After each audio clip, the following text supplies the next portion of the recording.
Hello everyone, welcome back to Studious Students. In today's video, we'll be discussing esophageal cancer, including its etiology, morphology, microscopic features, and pathways of spread.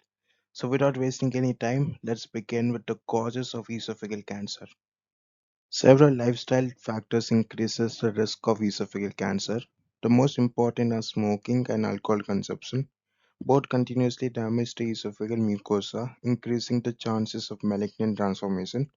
Another less common risk factor is consumption of food contaminated with Candida albicans, which can lead to chronic irritation and inflammation of the esophagus.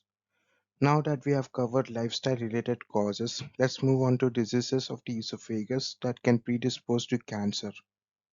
Certain esophageal disorders significantly increase the risk of developing cancer.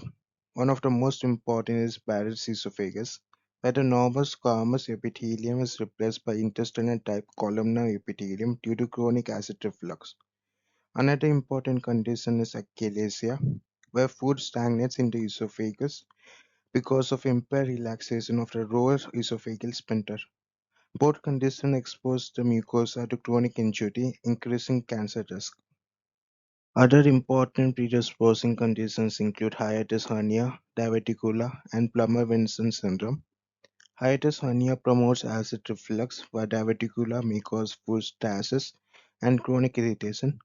Plummer-Vinson syndrome is associated with iron deficiency and mucosal atrophy, creating a favorable environment for malignant transformation.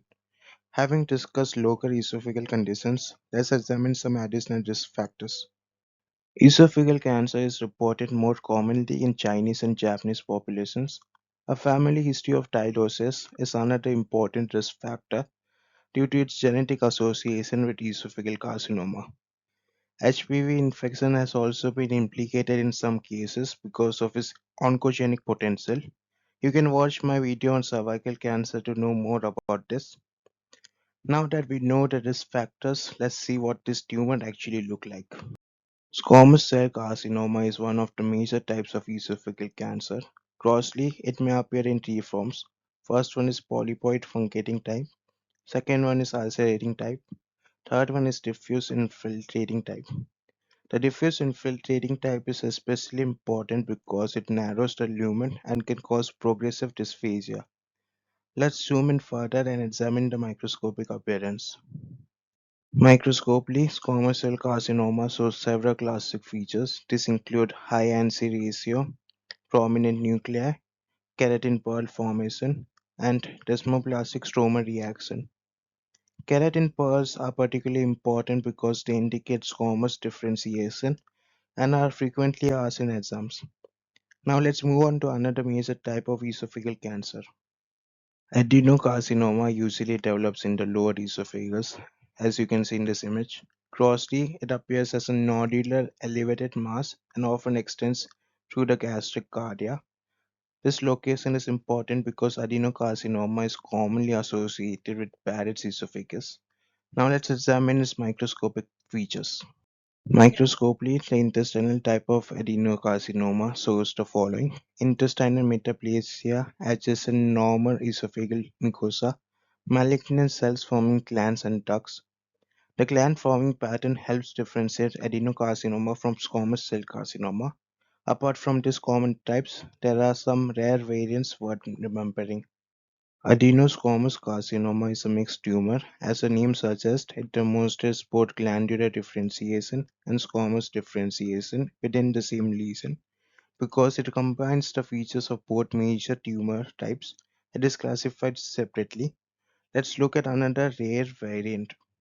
The adenoid cystic type is extremely rare. Microscopically, it displays a characteristic cribriform or Swiss cheese appearance. This pattern is more commonly associated with salivary gland tumors, making it an interesting variant to remember for exams. Finally, let's discuss how esophageal cancer spreads throughout the body. Esophageal cancer spreads through three major routes. First is local spread, where the tumor directly invades surrounding tissues. Second is lymphatic spread, which occurs early because the esophagus possesses a rich lymphatic network. Third is hematogenous spread, allowing tumor cells to reach distant organs through the bloodstream. Now this is the pro table which summarizes all the high yields covered in this video. You can take a screenshot if you want. Thank you for watching. If you found this video helpful, please consider subscribing to my channel. See you in the next video.